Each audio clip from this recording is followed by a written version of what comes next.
So I guess we're back. Let's see how long we are back. If this is it.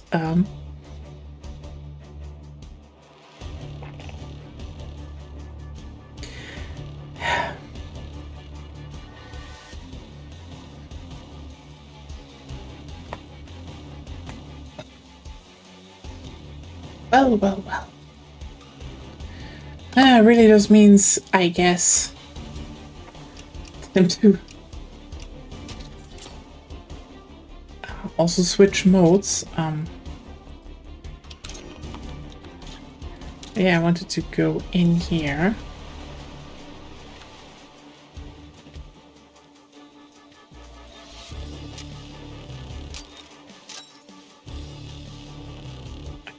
Oh, yeah.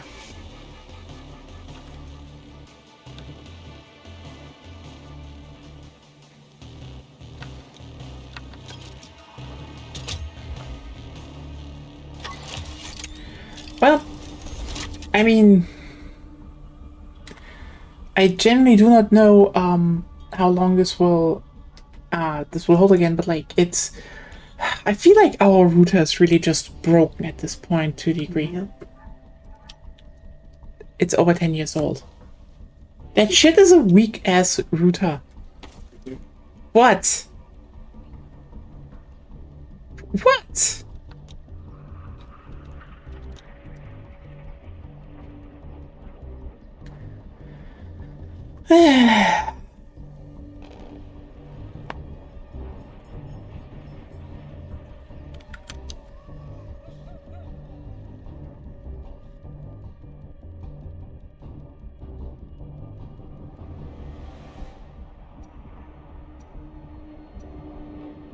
Yeah, it's always kind of funny how some bots always find streams and then are just like, hey, I can. Do you want AI viewers? Or like, I have this clear plan of like getting you up there. I'm like, fuck off. All squads are weapons free. Hold more objectives than the enemy to take ground. Let's go. Like, look, to a degree, if I can't make it on my own, like, what's the point? Is it a bit naive? Well, yeah, but like... Wait! If I wanted to, you know, just grow big, I'd be an annoying... Well, no. I do think I am an annoying weirdo, but like, with intent, you know? Like, I'm an intentional annoying weirdo, and for me, it's more like, you know, if you can't handle me being an intentionally annoying weirdo, you know, watch someone else. But...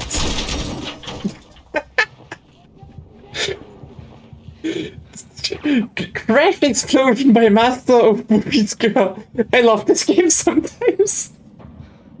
It's more like, you know, if you like me being an annoying weirdo,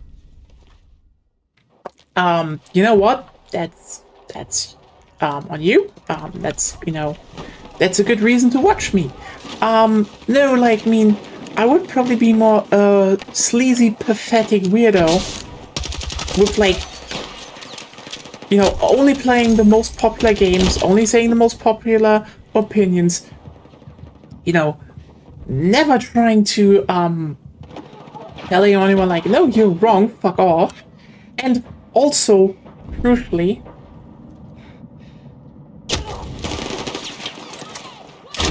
is there a...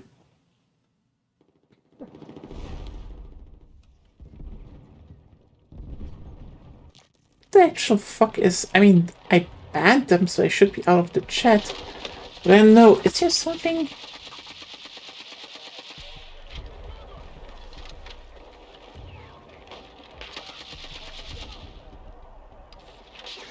Look, by the way, apparently if you said anything... apparently someone you wrote something in the chat that I can't read, so... Whoops.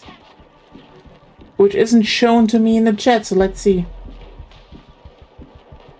Did some ghost trick turn off your internet connection? Who is that? Damn.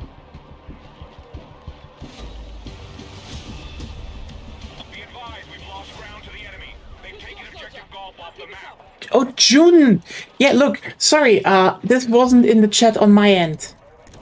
I'm just seeing it because it's, on the stream window, you know? Also, hi, June! Yeah, I guess, look, I don't know what is causing the internet outage. At this point, I'm just, saying it is definitely Marcel Davis. And the fact that we haven't switched yet. But that's a different topic.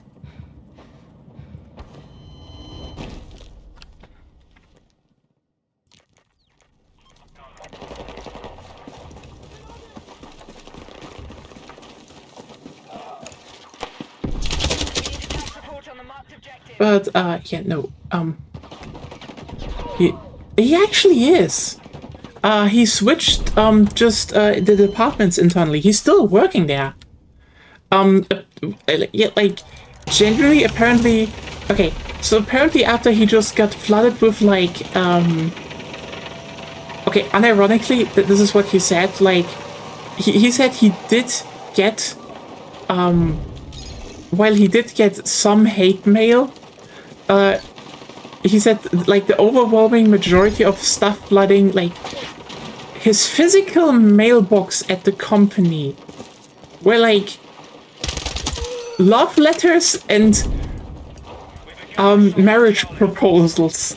So at some point he was just like, yeah, no, you know what, I don't want to do those ads anymore. Which is like, wow.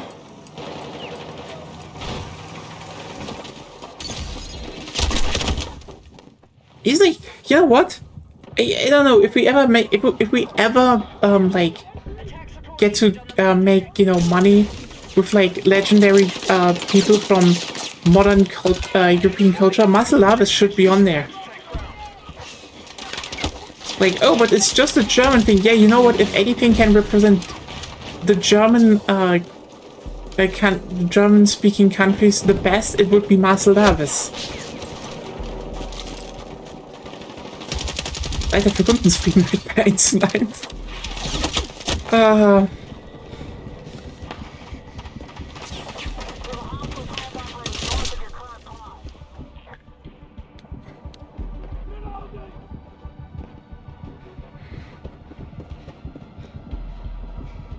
But yeah, apparently he actually just switched departments. He's still working at 1 and like, good for him, I'd say.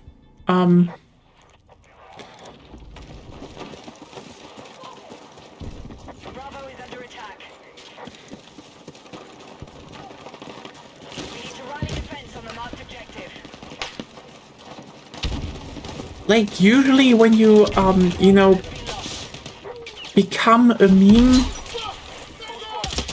it usually has some repercussions that you don't want to, and apparently he just, at one point decided he didn't want to make the ads anymore, and that was that.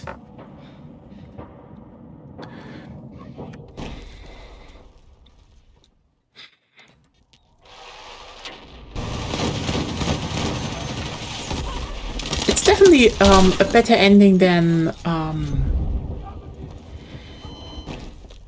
how's it called? Well, probably everyone, like,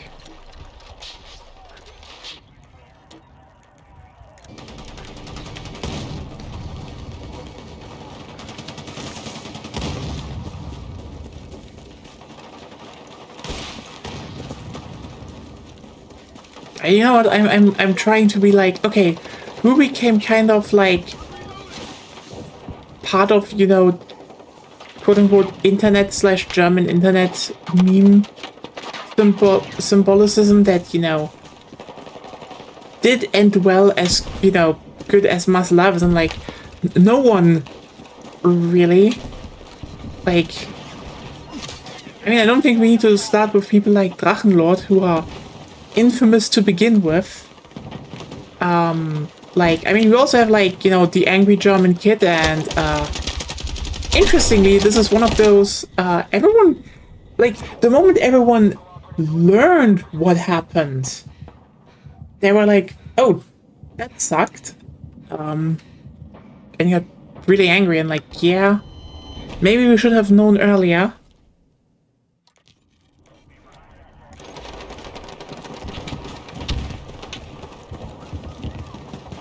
I mean, at least one thing I will say that that the current internet is doing is trying to fight back at the bullshit that the build spread over Peter Lustig, which good thing, good on us. That is not buried and forgotten.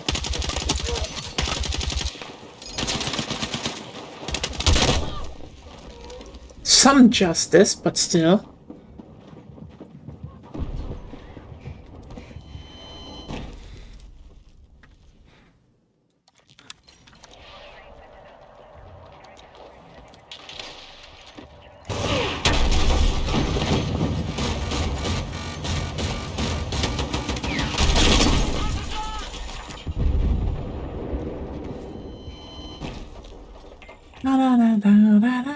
But yeah, sorry. My internet was not ghost tricked, it's just bugged, basically. Also, holy shit, are we getting pummeled this match?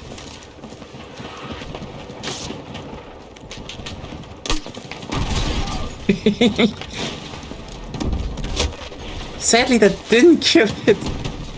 Oh, it would be too funny if it did.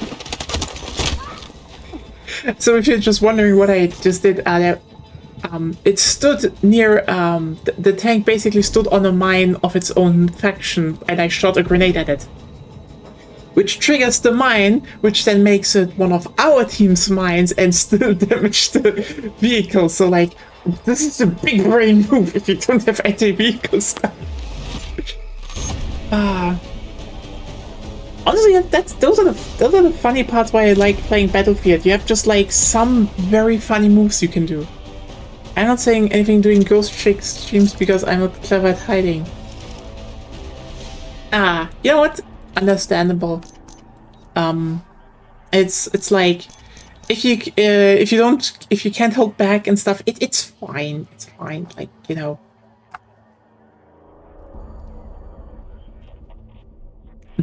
Ooh, deal damage and repair vehicle health, and already here. Ooh.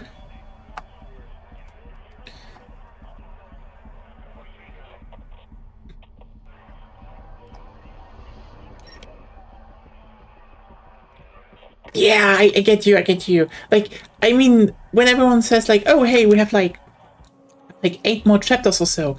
Yes, I want to play them at best right now. But I have a week planned. We still have Monster Hunter to do tomorrow and the day after. If the update is happening, there's gonna be payday on Friday, which is gonna be cool.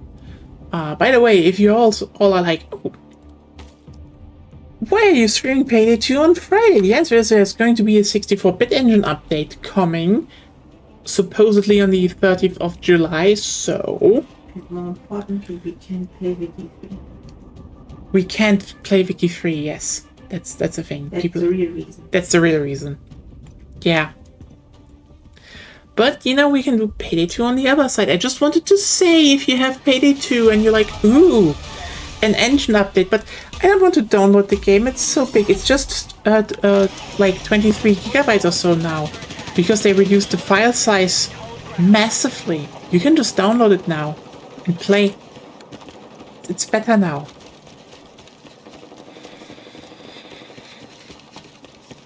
But yeah, I really want to finish Ghost Trick. It's a good game, yeah.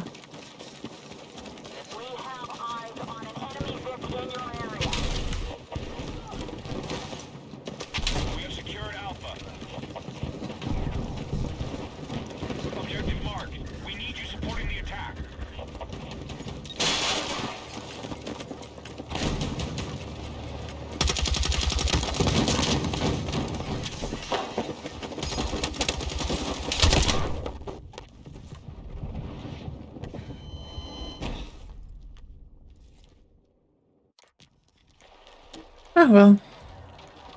And later I need to start fixing my industrial output because, you know what? It happened. I actually found a gacha game I kind of enjoy.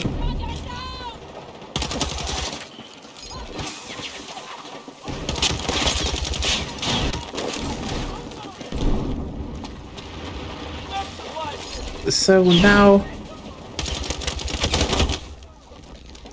I said this in another stream, Arknight's Enfield. And yeah, basically trying to fix my industries, which is, I mean, I deleted some already, only to realize, wait, I can't build them up again, so I need to need to progress in the main story, so, whoops, gotta do that later. And then I need to do the side stuff, and then I need to upgrade my my development level, and then I can redo all this factories so I have maximum output. Oh boy. Ah.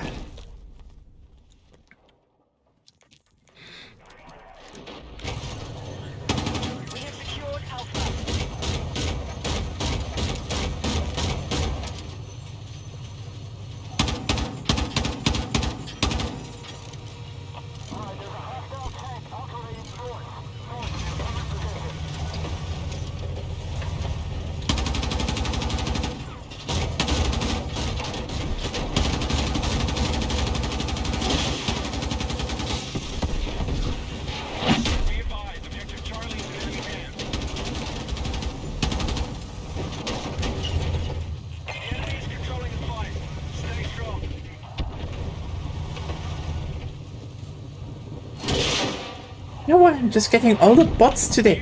What is actually up with the fact that I'm now getting the hey dude and yo bro bots? Like for the last month or so, it was always, oh yeah, do you want AI viewers? I'm sorry, no.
I do wonder, how much, like, why there's nothing done against these scams.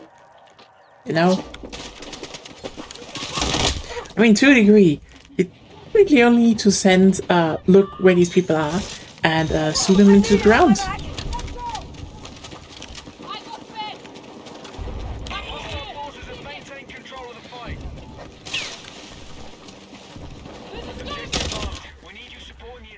They're probably gonna be like, oh, you know, you can't sue everyone across the globe. I'm like, you know, we're talking Amazon.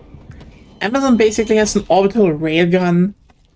At this point, they could point it at anyone, just being like, hey, you scam on Twitch, die. And then some people would be like, well, it's in the right of a company like Amazon to be judge, jury, and executioner all at once with an orbital rail cannon. And then people were like, well, if the intellectual said that, and everyone would be like,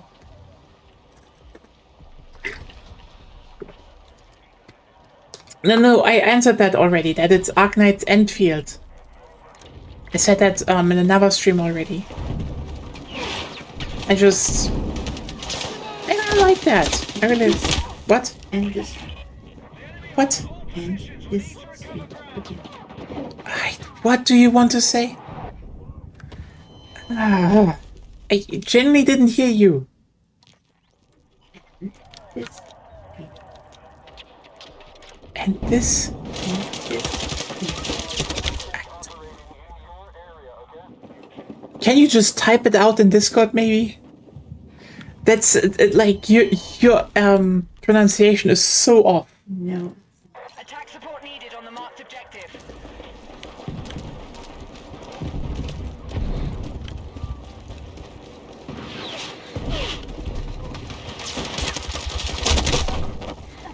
Yes, Arknight's Enfield. Oh, you know what? Now I'm just confused. It's just terrible, that's all. No, you confuse me.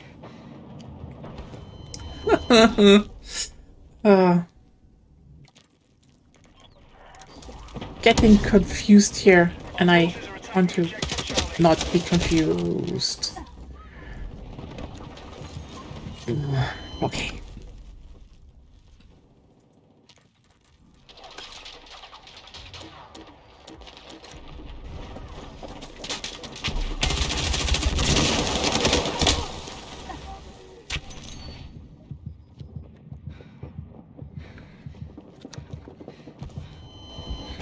So what did my dear girlfriend want to tell me? And this stream, because I already said it this stream as well. Oh! Yeah, sorry, you were not clear on that. I was. And not to me. You don't matter. What do you mean I don't matter? I'm the streamer here.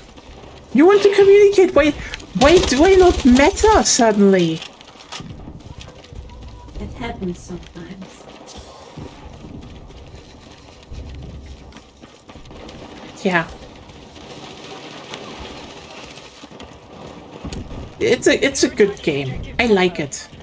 I mean, again, I'm staring into the abyss of industrial exploitation because I need to raise regional development level and build bigger factories to pump out more materials to actually build gear for my people, so I can actually, you know, have some teams and builds that are on top for like endgame content. But that's a different problem, I guess. It has the usual gacha problem of you can spend way too much money on it. That's like every gacha ever. Yeah. But At like, least you don't have to.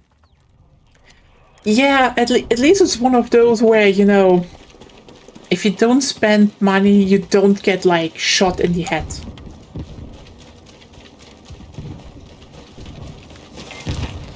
But it's still kind of funny how on the surface it has like a system where people would say, oh, this feels worse than, you know, the other big ones, but in reality, when you crunch the numbers, it's actually way more fair. Apparently not as fair as the original Arknights, but still.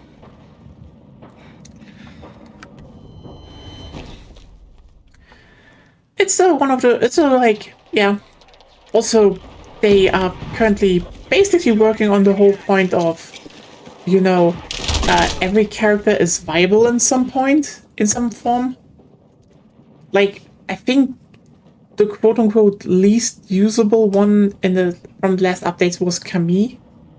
You still got support. Yeah, I mean, the least usable. It's more like, oh, you have Mifu, and, you know, oh, you have any form of crush team, which you will have, because Endman is like, was up until that point kind of the best crush character.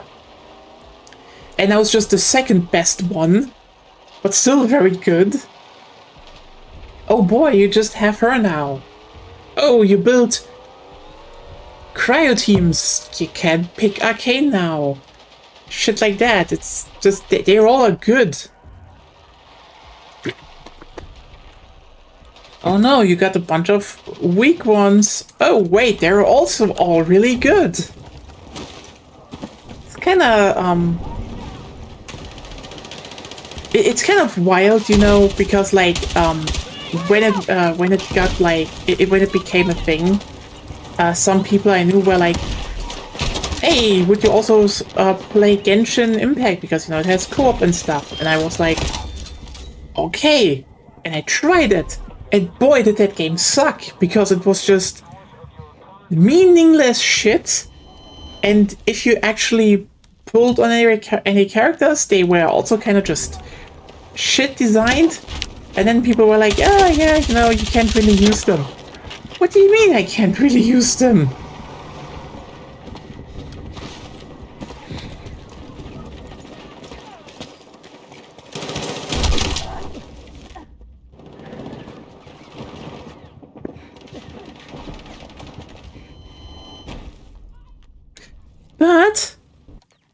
But I will say, they have a quality princess right now, which is like, yeah.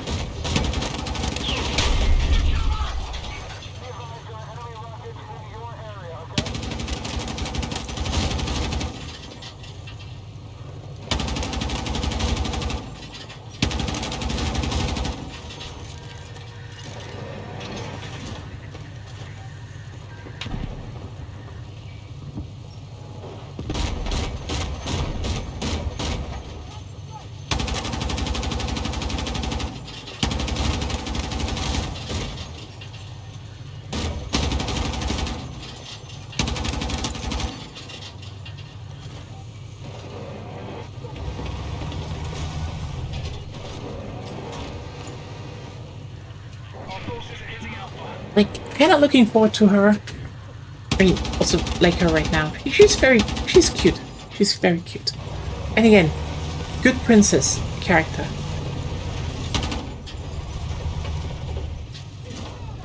Dun, dun, dun, dun, dun. Hmm? Yes. You mean soup? Yeah. What the fuck? Yeah.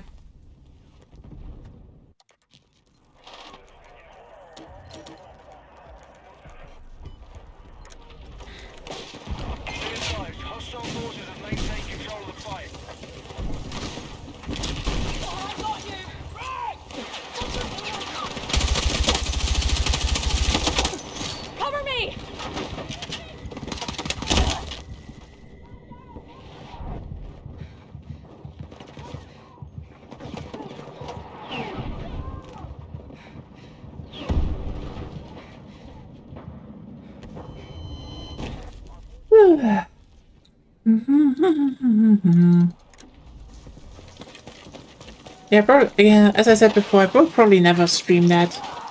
I just kind of want to play myself, and like, if I'm ever done with it, it's just like, I don't know, you know, one of the streaming story stuff would spoil it at this point for people, and the factory part is,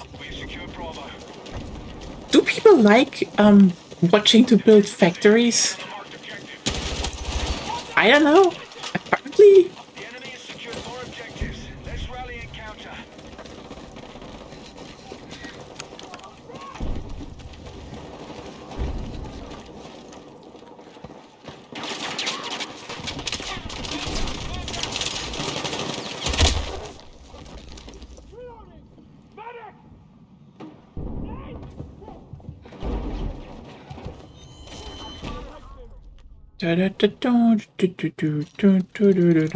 And yeah, but yeah, repeated before, but like, if you if you live in the EU, you building things seems popular in Germany at least.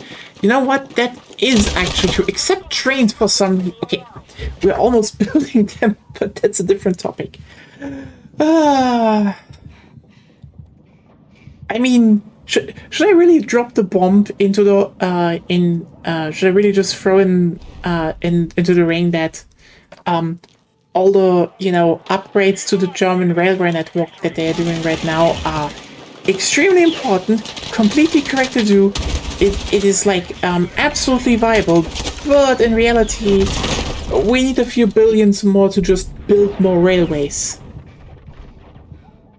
Because, like, I'm sorry, the main problem we have when people are like, oh, but the delays and such, yeah. Here's the thing: if you actually look at the map of Germany on where the trains are delayed the most, you have like a very, very smooth gradient from the east to the west.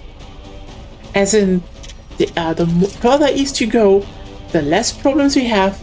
The more west you go, the more problems you have. And the thing is, that just doesn't come down to the when people are like, oh, but all signaling technology doesn't really matter. We bitch about that, but like, look, ETCS will help, and it's good, and we should we have like literally said we will bring it to a lot of a lot of railways, especially in the west. We need to do that, period.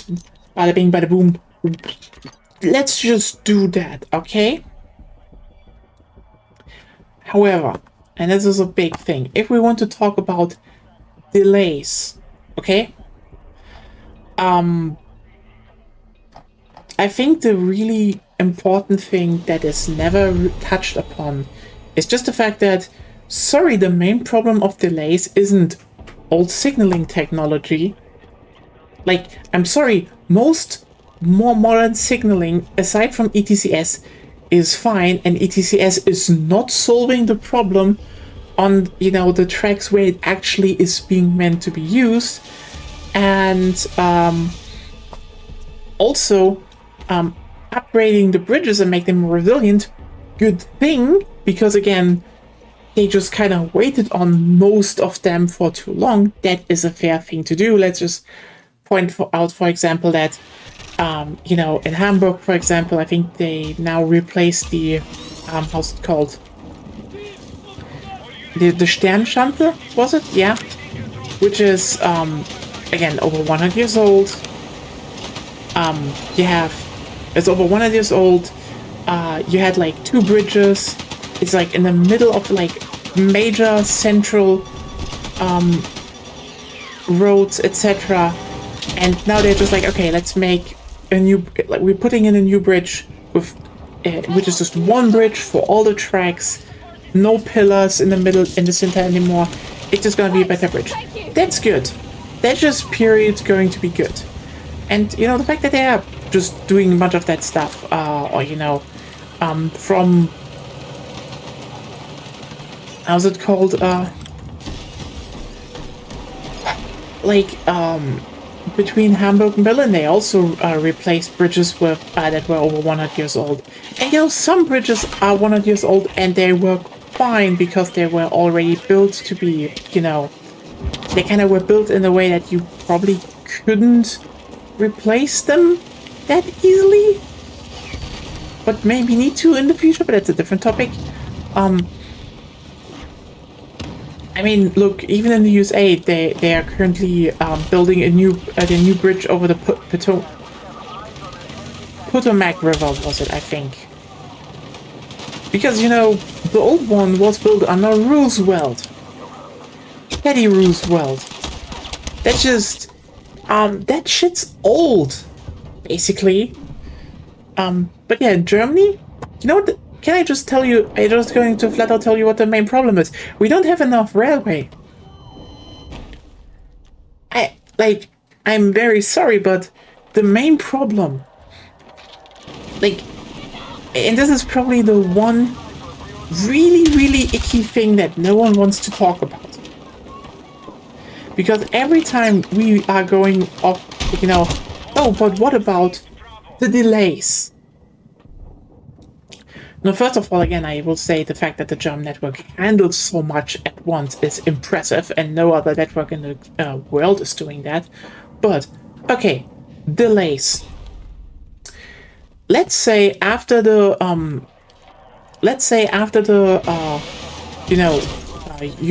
reunification, transformation into the DB, the spending, and they actually, like, kept everything intact.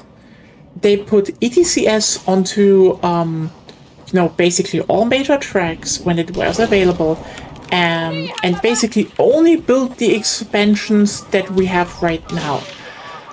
It would be marginally better.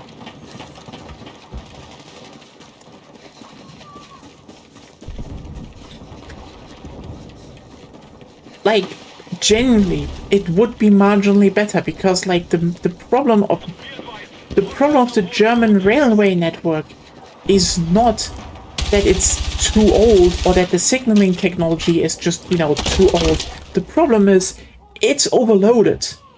It's overloaded in a way that no other railway network in the world is like that. Like, look, because if you, for example, look at,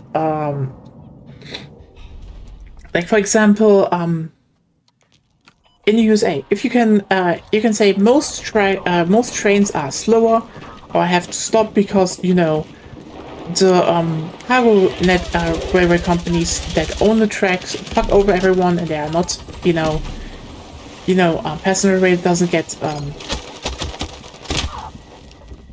don't get priority, but also cargo rail is now so long that it just takes forever to actually pass. Now, you could say, oh, that also happens in some areas in Germany, and that's true.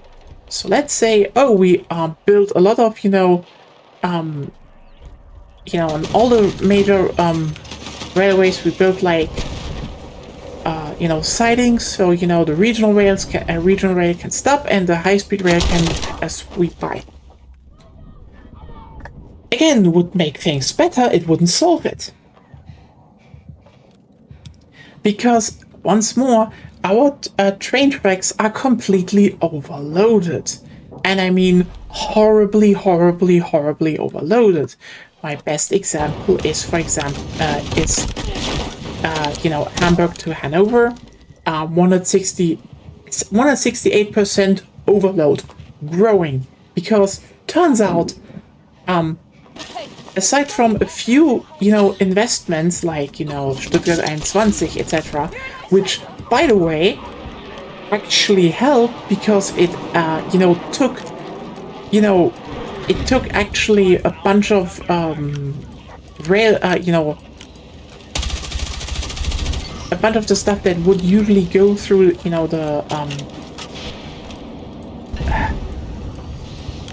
the Geislinger Steige. It took that and just put it elsewhere. And suddenly, capacity was freed. Like, a good amount. They still need to make more. But still. But, you look at Hamburg, Hanover. The thing is just like, we actually started just funneling more trains through the same network. And I said it before, the big problem that we have is just that there are only two ways south, one over Bremen, one over Uelzen. The thing is, they are overloaded. And laying one more track on each will help, but it will not create enough capacity. They just need to make more railways. Because if you look at those, well, yeah, you have a problem. Then, and then, okay, so what past Hanover? Like, okay, it stocks, yeah, and the moment it stocks up there, it stocks down low. Okay, but afterwards, it will be the same problem because you already have, again, two railway corridors with two tracks, one over how's it called again? One is going over Wuppertal, the other one is going over, I think, Würzburg? No, it wasn't Würzburg. Maybe I forgot it. So we have two major ones. That's it. Overloaded. By the way, we now entered the Ruhrgebiet. Do you know how many regional rail is in the Ruhrgebiet? Oh yeah, so you have like an overloaded corridor in the north that makes problems if something happens down south, and overloaded corridors down south that can also go back up north, and they enhance each other, and you're like, oh, that's bad. Please don't tell me there's another major corridor down south that is also absolutely critically overloaded and in no shape or form able to be actually driven that much. And the answer is, yes, there's another one. Completely overloaded. Because the left and right Rheintal railway are completely overloaded. And there's not really space to expand them. And actually we just literally need more railways to, you know, get the cargo out of there. That's the thing. Like, as much as, you know, upgrading stations, making things better and stuff is good, when we talk about railways in Germany, the real thing we need to be asking is, how can we actually speedrun building more railways? Because we fucking need to.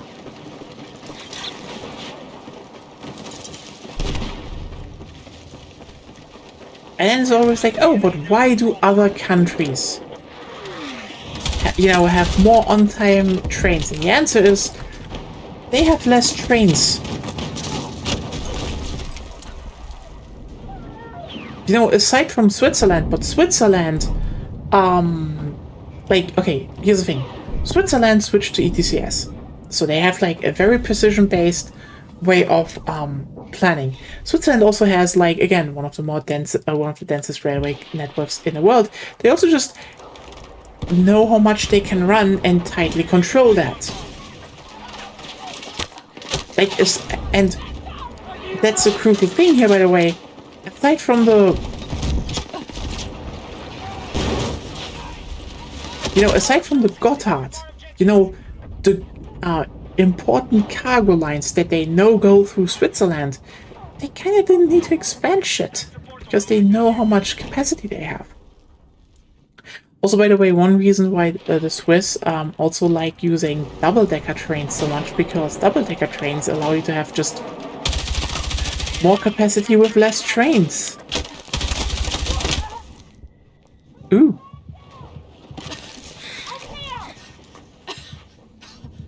Oh well.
Now we just yapped about trains again. Damn. Now control more objectives. Defend all positions. Attention, attack support is needed on the marked objective. That's it. Nice fucking work.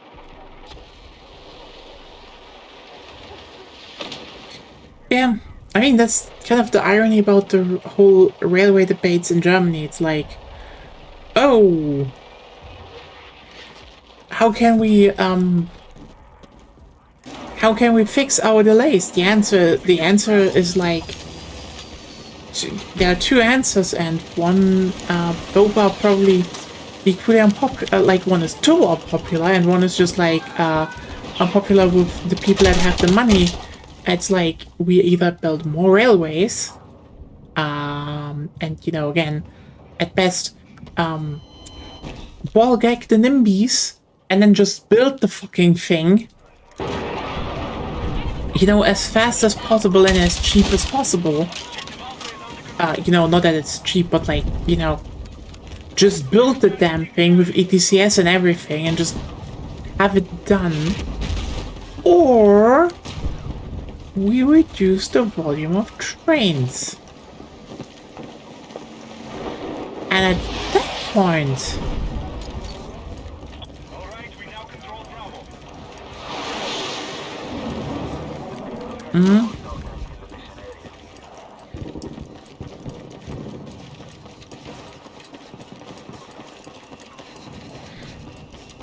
Objective Charlie neutralized.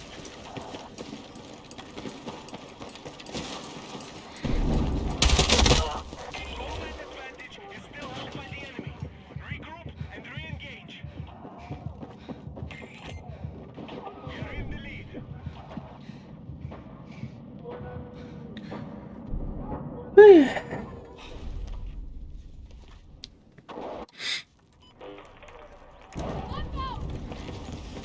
Bravo is under control.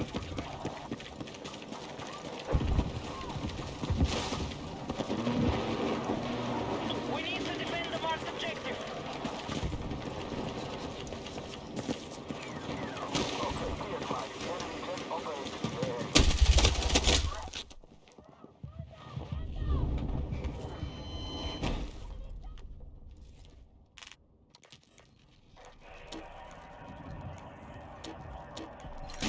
The enemy now control more objectives.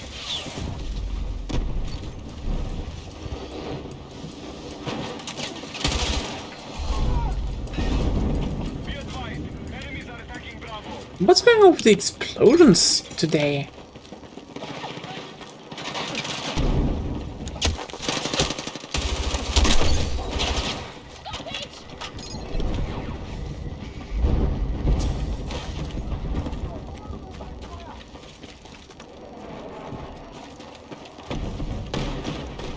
Objective Alpha has been lost.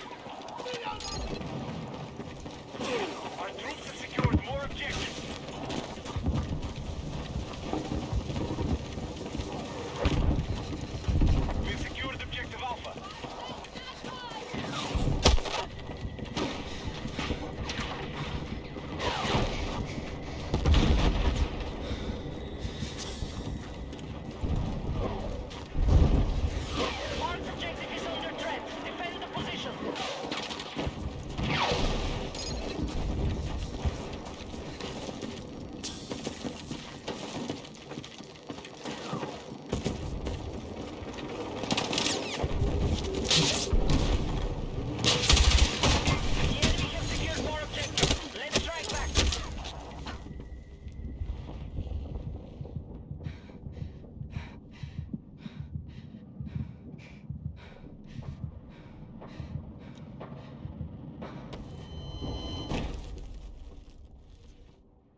Drive tank. Support is needed Drive for the marked tank. objective.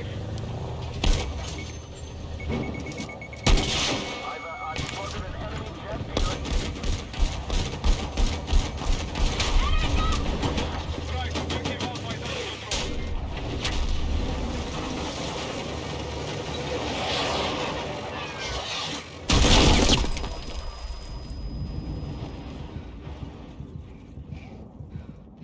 What a 10-kilogram precision.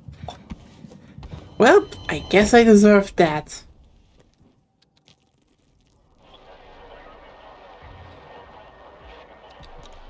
We have secured an advantage. Keep it going.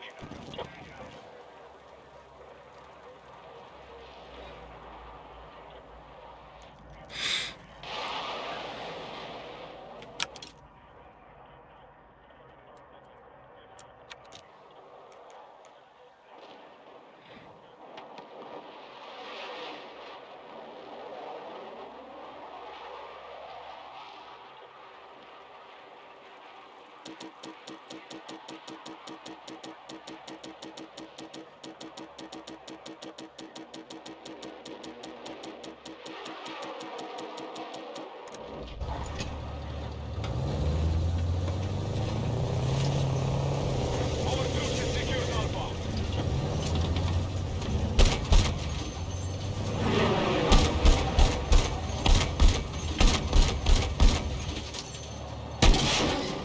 Hey, put a ride over here.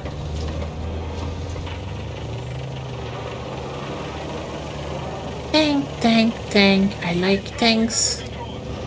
Tank driving is fun.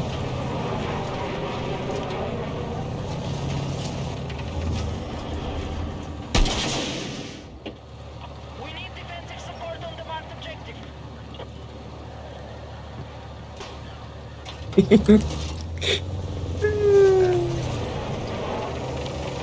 Having the A, but you know.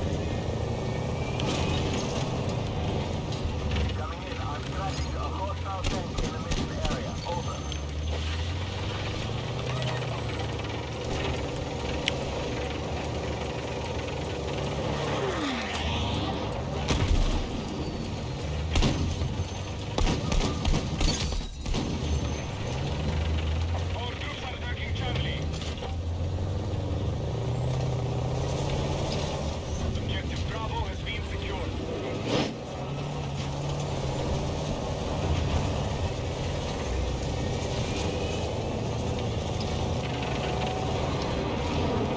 All units, mission is still on target. Good work.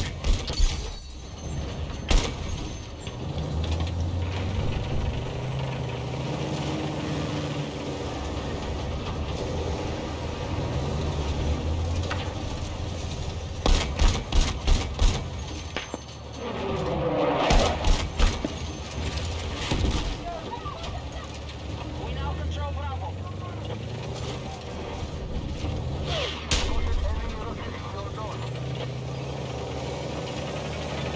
Hostile attack is confirmed on Alpha.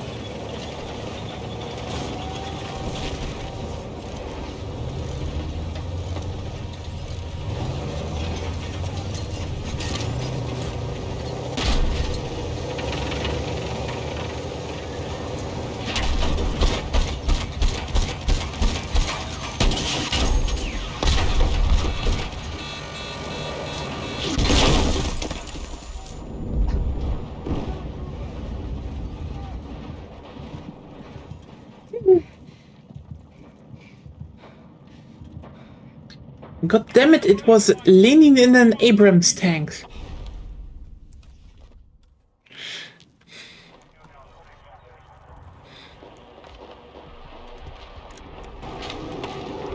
We no longer control Alpha.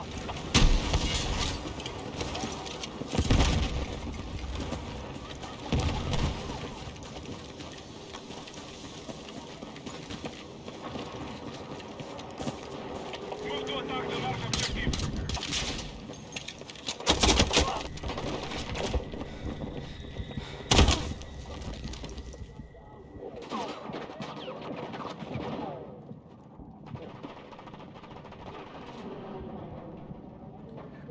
How was everyone's week, actually? I haven't asked that today yet. Hope it's going well. Hey, Asuka, welcome to the stream. Welcome to this chill and yap and sometimes driving badly. And talking trains, I guess. Did talk trains just now. Hope you had a good week so far. I was asleep a lot due to exhaustion. Oh, I get you.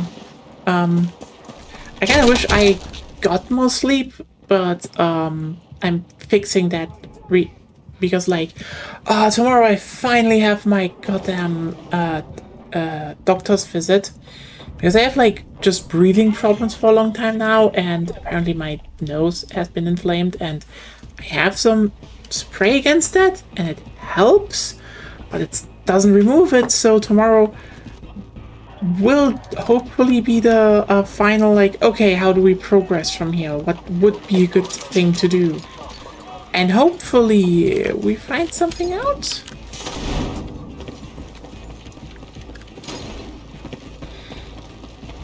Would be nice.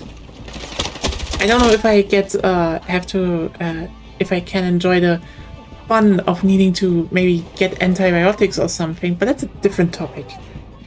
I mean, considering it's in the nose, topical antibiotics would probably make more sense.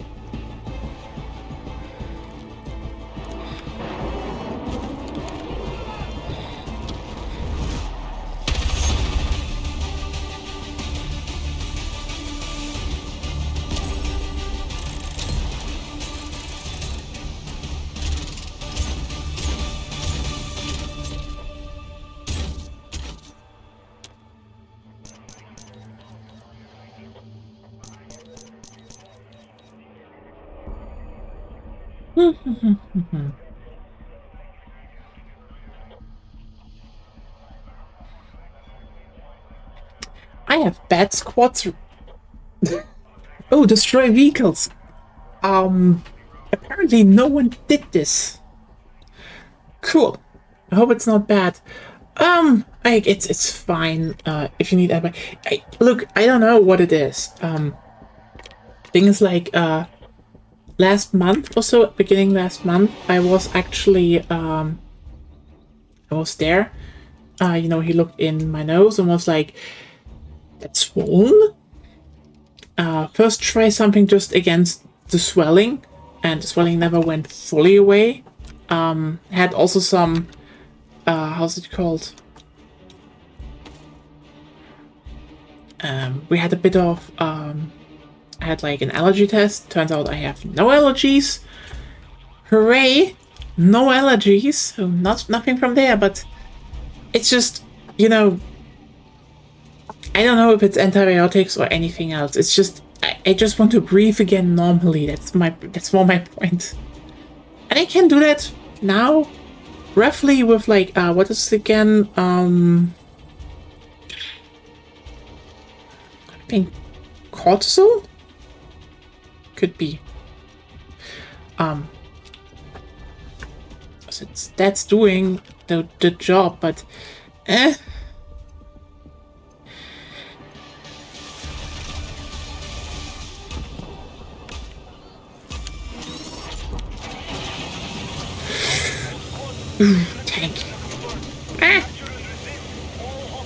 What is this?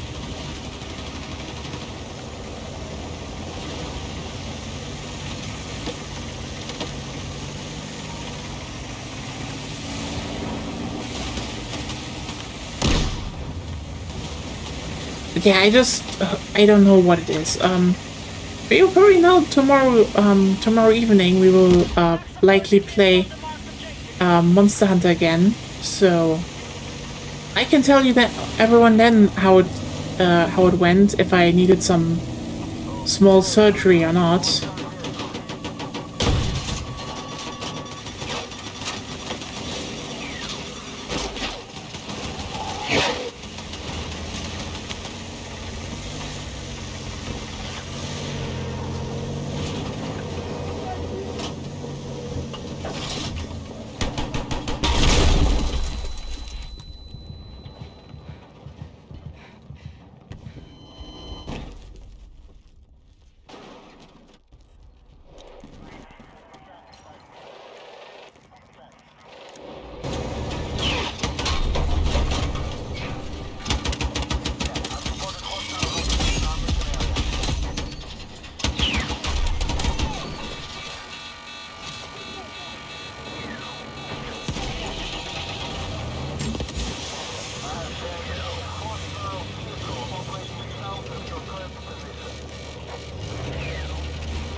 Someone has a horrible loadout. Horrible, horrible loadout. Oh god. Yeah, Jesus. God damn it. But yeah, I don't know if I need antibiotics or anything like that. It's just I will just need to talk tomorrow and see how it goes, and hopefully there will be a result. You know. I mean, I don't think it's going to be too horrible. I've had worse in life. I've also seen worse in life, and the truly bad stuff, at least so far, you know, I avoided. Enemy contact in my area! But yeah, you will all meet, you will all hear tomorrow, probably. Contact! Hostile troops sighted!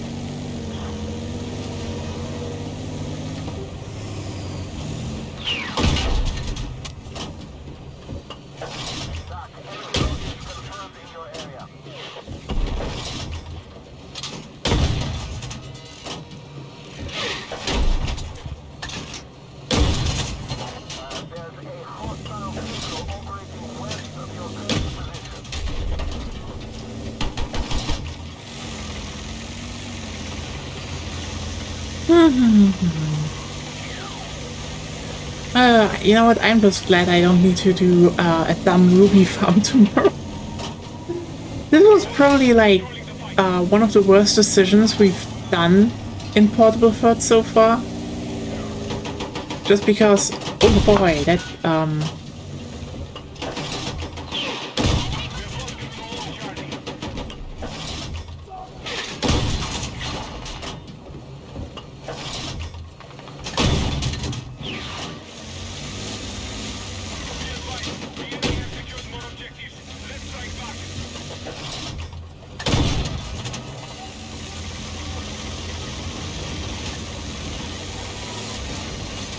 I mean, we did get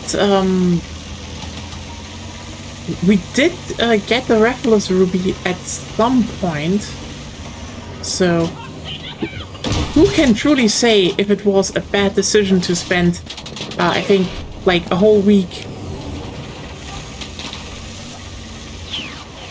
just farming Reckless Rubies?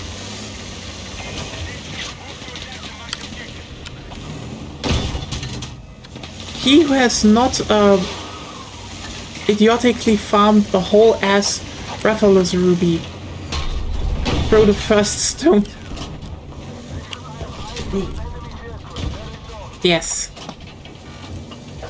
The English you can use it. Fair enough. They throw the first stone.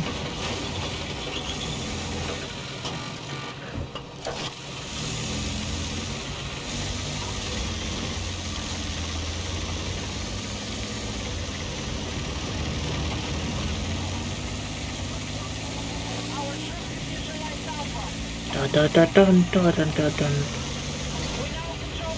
Doing big cat action.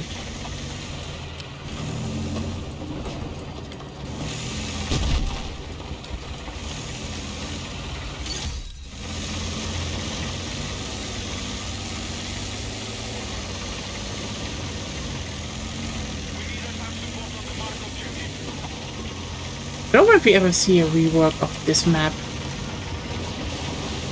We'll see.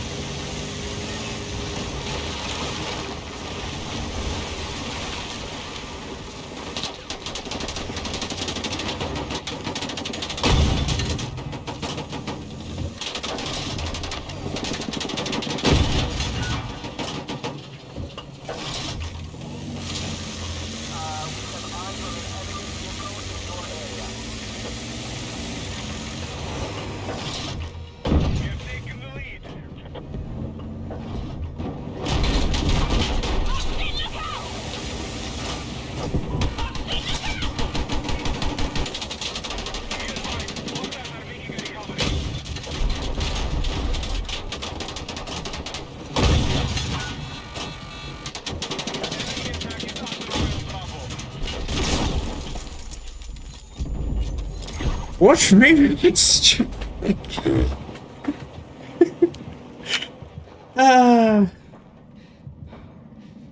Hey, as long as it works, I guess. Now the question becomes, did it work? Oh, I guess we destroyed 2 vehicles? Hell yeah. IV. I just like IVs a bit more. I don't know why. Like, you know, big tank, cool. Medium tank? Oh, medium tank IV? Oh yeah, that's the shit.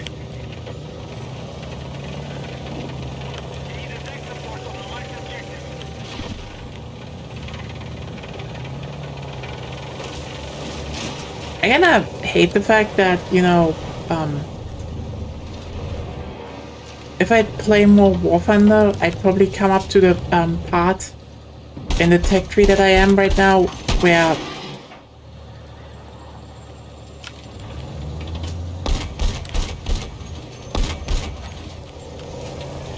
heavy tanks are just like the best. Because I don't know, heavy tanks are like interesting.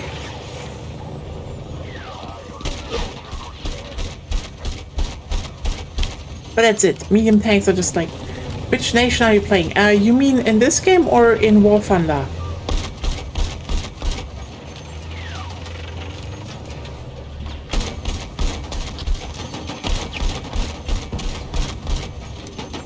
Oh. Ah!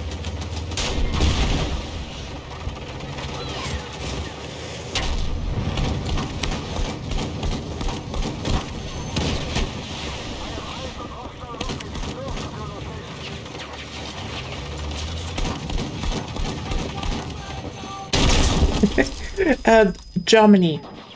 We're playing German tanks. Well, like, I mean, when it came out, I started... just so you know, I really play on and off with my girlfriend, with Agonia. And, like, we started back when the game came out, and we were like, oh, you know, let's just try German tanks. And... yeah. Getting through that part where the Shermans kill everyone. Yeah. Look, it's just like, if you ignore, you know, who built them, and also, yeah, I get that. You know, it's one of those games where you're like, sometimes you just get the urge to like, oh yeah, I just want to play tanks. And like, that's like, it's the best tank game if you don't want to have anything like, you know, also, you know, helicopters, planes, etc., planes, infantry, etc. around it. It's just like, that's the best tank game, period. I tried World of Tanks, and you know what? That tried is really, really big. No. Like, I think the only 2 tank games where I ever sat down were like, I like driving tanks, are War Thunder and Battlefield. Okay, technically also Homefront, but who the fuck has played Homefront? I mean, look, if it's ever like on sale in like, oh, you get everything for $3, I'd be 100% down to rally my community or other ones to be like, hey, let's fill up a Homefront server, and people will be like, why would you want to play Homefront? The answer is, it's a good game. I like it. It's a good game. It's like, okay, I mean in multiplayer, I really like the multiplayer. The single player is more like, well, that happened. I mean, I could at least say the reasons they do are more sensible in terms of writing, but you know, yeah, it's one of those like, you know, oh, maybe get like a full server again for a day, for an evening. That would be cool.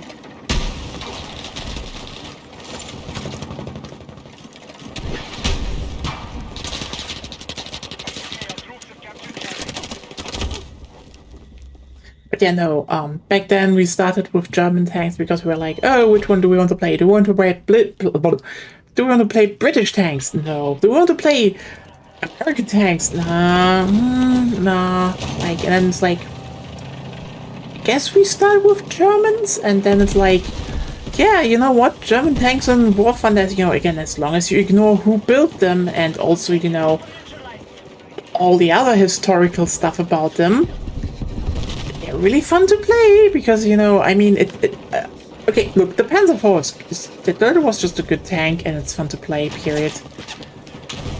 Even if you have to, at least you didn't play Japanese tanks. Japanese tanks are like, they're bad guns and bad mobility. Look, everything about the Japanese stuff was bad. Like, I talked about that, like, a while ago, that, so much about, like, the, okay, so here's the thing. If you have to, look at, you know, German, you know, military vehicles, from like World War II to and basically just trust the stats,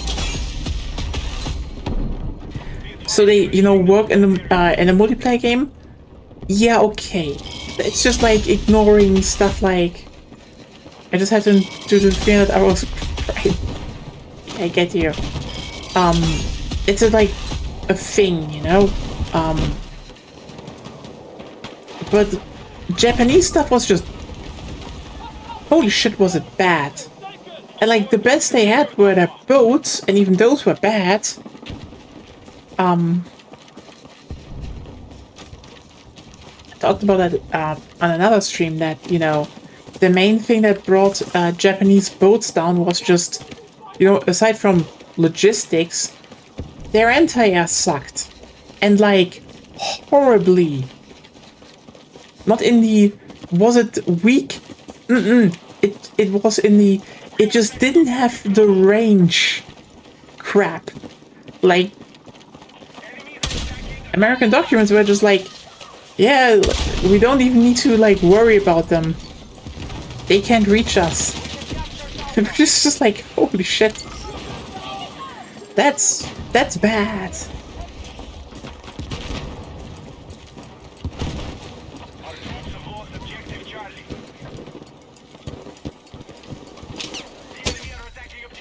Sorry, there's the lack of gyro on most nations.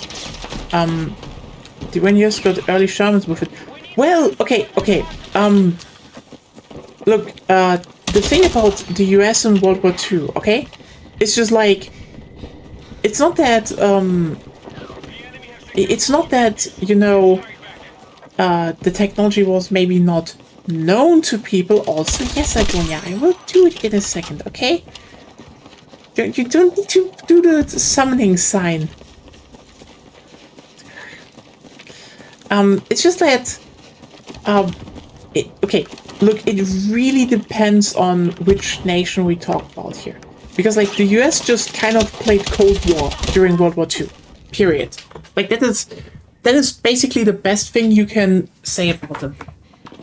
Like, when you see stuff about like the Flying Fortress and you realize that thing got more development money than the atom bomb, you kind of realize what the technology difference was between the US and, you know, everyone.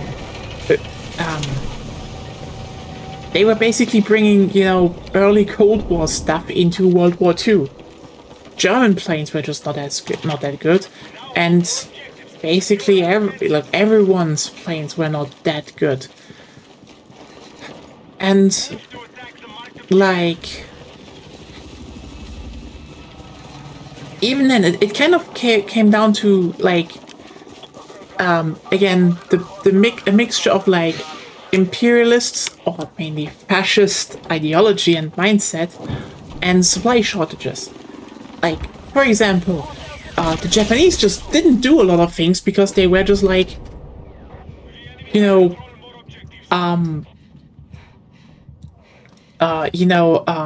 just the superiority of the mind will win the battle. Yeah, and then, you know, the Mustang was just a better plane. Sorry, your planes will get shot down at that point.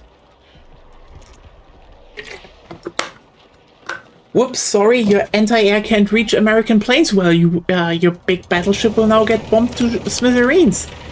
I'm sorry, that's just what happens. And if you don't have, like, the supply, then, yeah, sorry, your sailors will just desert because they literally got dessert on the US ships. And we're like, holy shit, we get fried chicken and ice cream on a ship?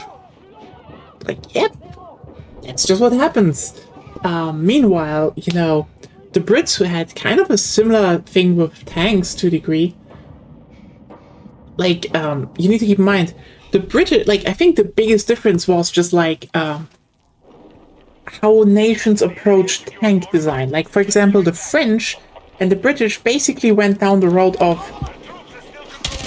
really big and, you know, big, slow defensive tanks because they all were like, oh yeah, you know what, it's going to be like World War One.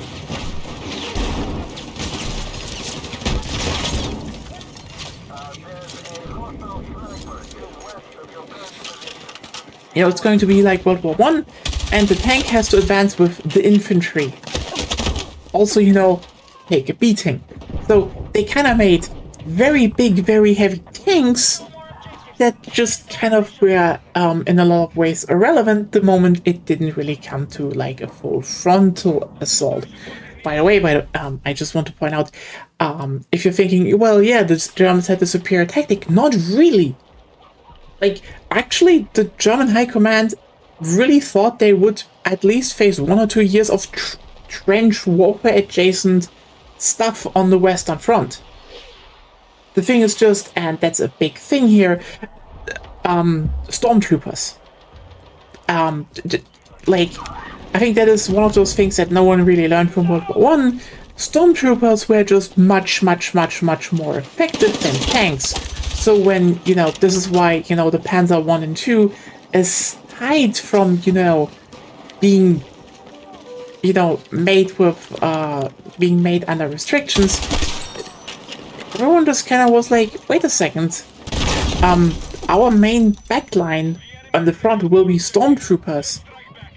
So we should have tanks that could help keep pace with them, you know, being really, really fast. Not, you know, being like the spearhead like the Brits and the French did. And then, you know, the Ardennes happened and, you know, basically the French and British tanks were not really seen that much until, you know, North Africa, and then it turned out the Crusader was actually a pretty good tank. Just the British tank design was kind of all over the place, really. And, you know, the Americans basically just did not bother with heavy tanks because, for one, clogs up the production line. Second of all, the Sherman was enough. Like, the Sherman was small. It was easy to produce.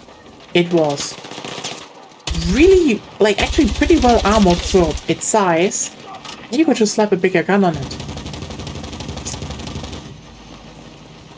That is actually true. Like, I mean, I would say, like, the best tanks that were produced during that time were, you know, okay, look, the best tank is the Sherman.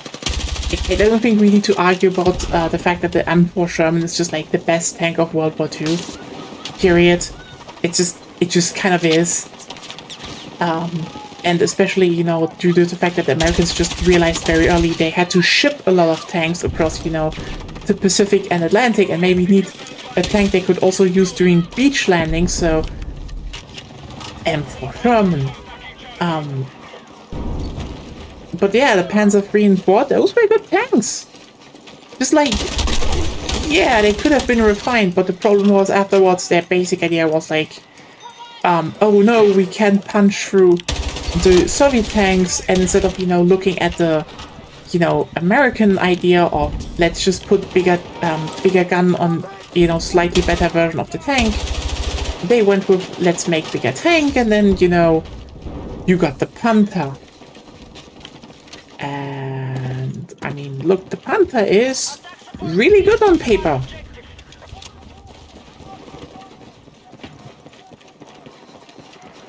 Do we really want to get into the details of the Panther? I mean, it's kind of like all the problems of the Tiger, just lesser. So it was actually not really that crap, but actually kind of a decent tank. But yeah, it's sorry, they should have just made more Panzer IVs. I'm sorry, Panzer IV. At least it was lighter. Look, the thing about the Panther is like you could say it was maybe one of the more, you know, earliest examples of getting closer to the MBT design. But, you know, then they made the Tiger. And then they made the Mouse. And I'm just sitting here being like, wow, those were stupid ideas.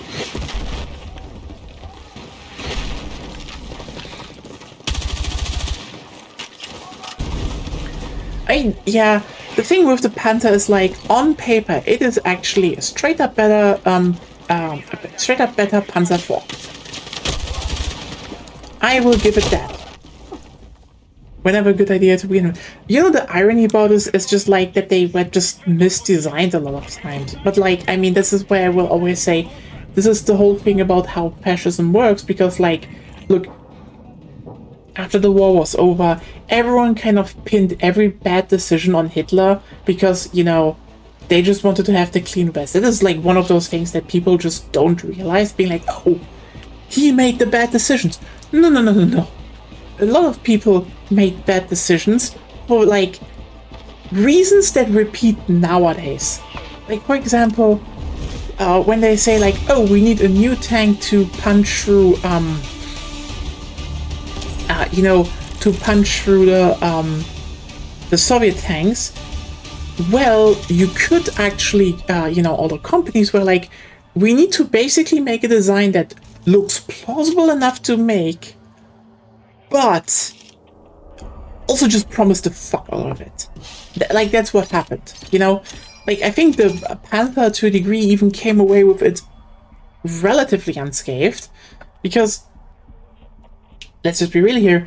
If you get like, hey, please make a bigger, better tank, like a tank that does this and this, you could just look at it and be like, oh,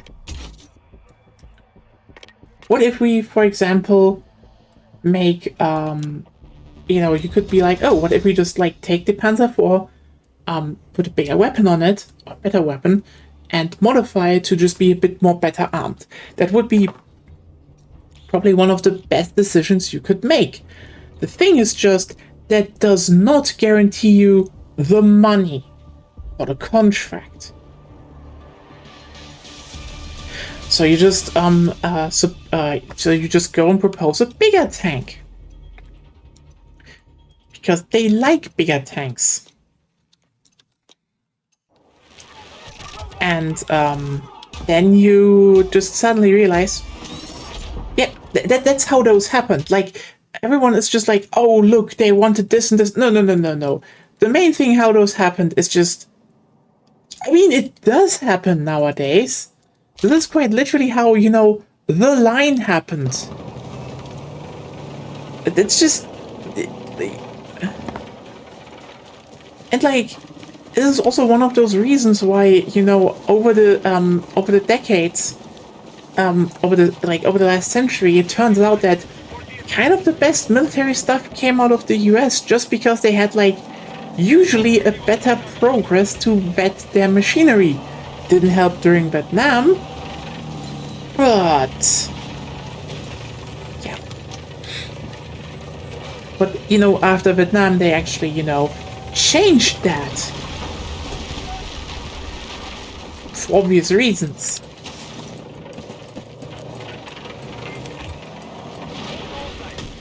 But like with the Eurofighter, yeah, but like, you know, the thing about European stuff is just, I think the Eurofighter is not that bad nowadays, but we have like even dumber shits to deal with.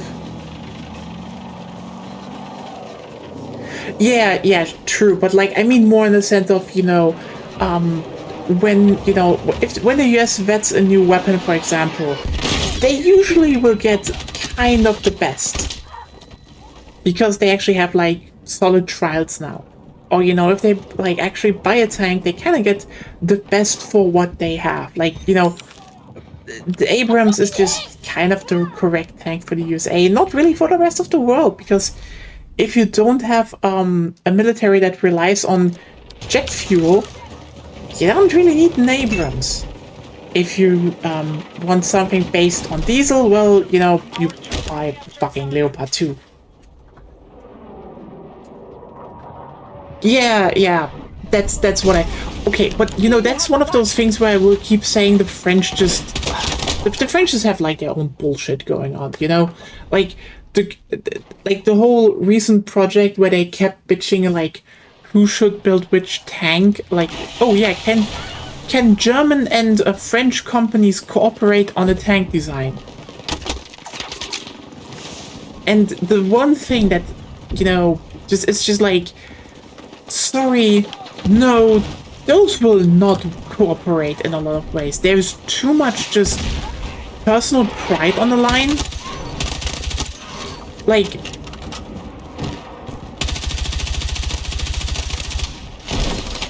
for example, with the tank, you have they were like, oh, we need a new concept, and basically they split, and what came out of it is basically, oh look, we're having we're basically both used the body of the Leopard 2. Oh, interesting how you both used the body of the Leopard 2. I wonder if because it's like a good tank. And then the French just made different turrets. And now we have the... I don't know how it's called again. The one proposal from the French and the, new Panther from Rheinmetall, and it's not gonna be either. Because, like... I mean, look, the Panther is not a bad tank, it's just, why would you change shit like up to 130mm cannon? I think the autoloader is like 2 degree, not a bad idea, but, but the thing is, what happens now is, and I will tell, this is the one thing, they field tested tanks in Ukraine, and they basically looked at everything that came out, and they concluded, hey, the Stritzwagen, which is a Leopard 2, the Stritzwagen 120 is like really fucking good. The Leopard 2 is really good, but has some weak points. How about if we just combine the best part of both of them and just make like a new Leopard 2 variant that just has all the upsides, no downsides, and we can just like ship them to everyone. And this is why the Leopard 2 A8 is just probably now going to be like the European tank, to the point where I'm just like, why are we even talking about a new tank model? We just like fixed the one we have. Everyone in Europe wants it. Why are we not going to the French and are like, hey, look, you're already using the M416. Just use the Leopard 2 A8, okay? I mean, they have. Which is not really... I mean, it's not bad for them. They kind of also want that to a degree. Because, I mean, it's not that they want that. No one wants the war. But, like, they were dragged into the war by Russia. And, like, for them, the fact that, European companies, like, generally, like, are like, hey, here's the newest stuff of the line. We want you to test and improve it, is for them, like... They actually, have a saying in how can these things be improved. So, when they get them later on, like in mass production, they're just like the best they can be. So that's an upside for them. But yeah, it's just one of those dumb things when we talk about like, oh, which tank, and then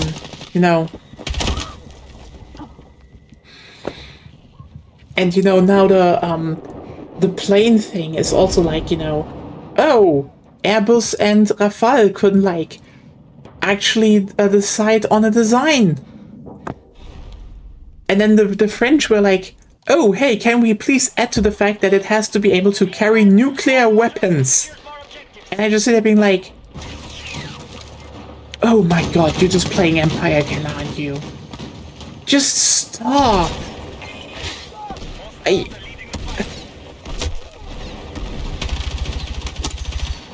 Yeah, like, and then I heard people like, look, the French are right on what? Like, okay, seriously, why would any jet need the capabilities? No, naval ready was actually on the table. Naval ready was actually on the plan from the beginning. They were like, if we buy a jet that is to be used across Europe, we also want one that there should be one that can also be used on, carriers. And the thing is, most people were okay with that because the potential was you could also sell that to, all the countries that, for example, Italy, or maybe if Spain bought a new carrier, it would be, yeah, that was actually on the table. But yeah, the thing that the whole project broke down because now they went, oh yeah, the new jet needs to have the capability to fire nuclear rockets. I mean, we need to have an alternative to the F-35. It's called the Gripen, by the way, but Europe isn't ready to be submissive and sweetable yet. Anyway, so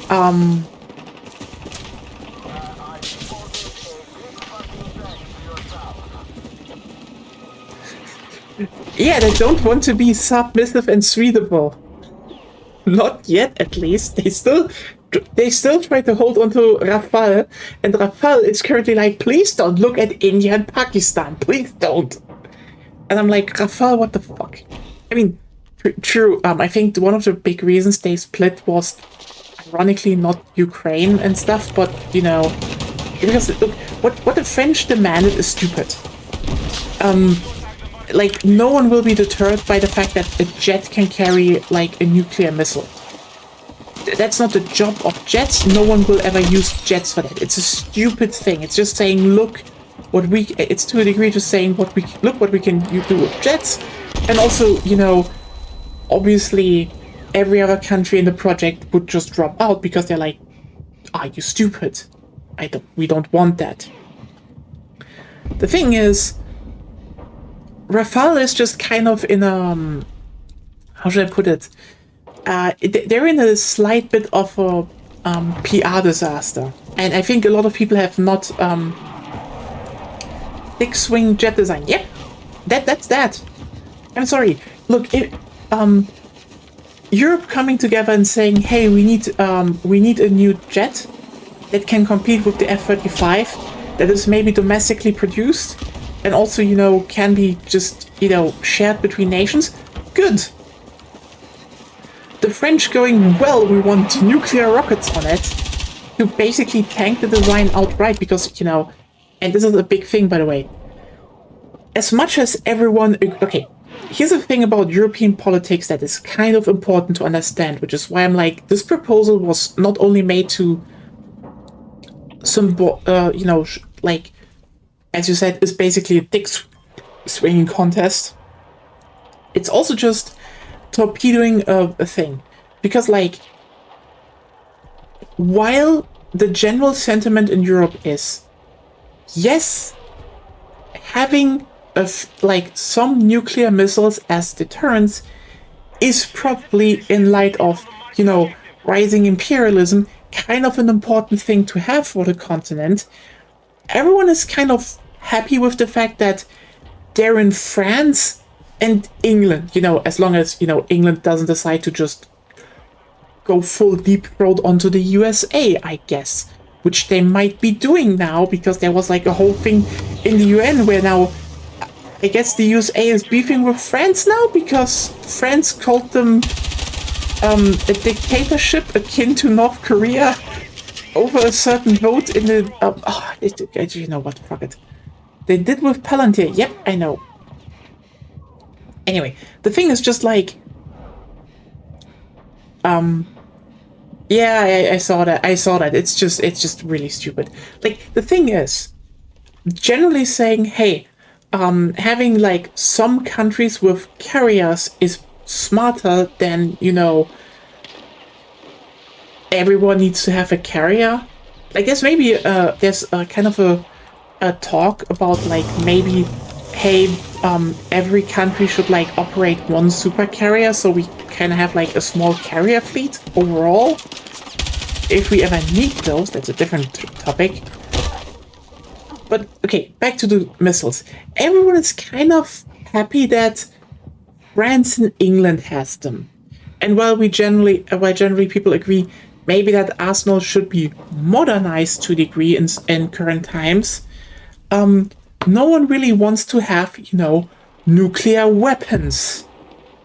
Because the general sentiment is, yes, as a deterrence factor, these are important, and we should also have them probably in some form, because again, Russia, USA, everything is just kind of happening right now.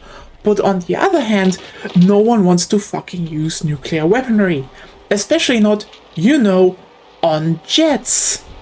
Like, especially when the German government heard that, and they're conservative, by the way, they went, no, we do not want to have the capabilities of our jets to carry nuclear weapons. Are you high, France? Because, the idea of carrying nuclear weapons on just a jet is just idiotic. And they don't want that. No one wants to have more nuclear weapons. So yeah, this thing is basically just a whole stunt that Rafale is getting out of that contract because the contract was going nowhere. And that's the big thing we have right now.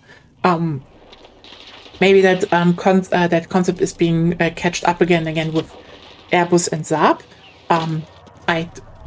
Considering Sweden is now in NATO, I would happily see Saab cooperating on a new Eurofighter, because again, the Gripens were all really, really good jets, and maybe we just need, some Swedish engineering. Not to mention that, like, kind of the best IFB from the continent is also from Sweden, and the best real tank is from Finland. I wish Spain could buy Gripens. Would be nice. I mean, again, it would probably just be smartest to get all of them to cooperate, but yeah.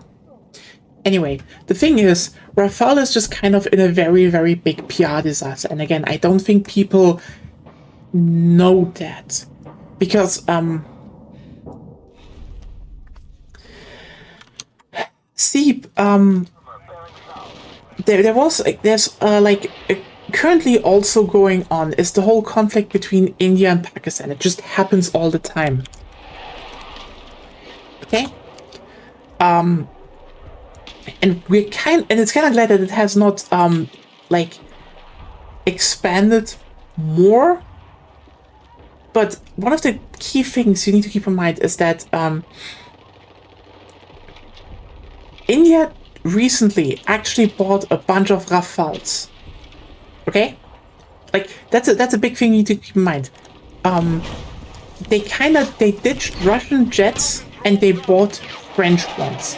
That was a big thing. Rafale was like, look, we're becoming like the main jet exporter in the world. People want our jets. And then the border conflict happened. And the Rafales were supposed to be the newest and best jets in the Indian arsenal, got completely decimated by the Pakistani Chinese jets. Yeah. Again, that's one of those things that, probably no one really noticed because, again, a lot of stuff went on, but shortly afterwards, suddenly the whole deal breaks down and Rafale is like, we're building our own new jet again. Because their current jets lost against the Chinese ones. And you know what the main reason was why they lost? Because the ammunition the Chinese supplied, which is straight up better, Chinese jets could just outmaneuver at higher range the French ones. Oh yeah. I mean, blame pilots and use it. You know what? That's fair, but like we don't have like the classic dogfights anymore. The thing was more like the Chinese jets could just lock on over a longer distance and just fuck, boom. Everything was yeet. French Rafale gun. So yeah, no, it's fine. It's fine. It's a good one. Look, I started playing Ace Combat recently. Like, it's fine. I need to continue with that series. God damn it. But yeah. So yeah, no. The thing why they're currently talking about all the new missile capabilities that their jets have is just genuinely because how the youth says, Rafale jets got mocked, and they got mocked very brutally in India. And yeah, that's why this whole thing broke down, and it's kind of stupid to even say that, but genuinely, holy shit, France just threw a hissy fit over the fact that their jets weren't as good as Chinese ones.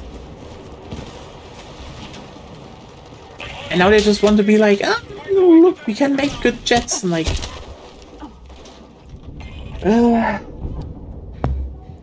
This was from World War II, how the Panther happened. I remember, like, how did we get here? But like, yeah, that's the thing with contracts.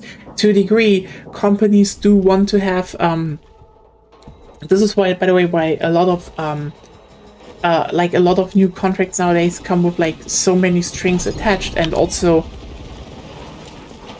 why you have shit like the fact that the US Army has never like switched out the M4.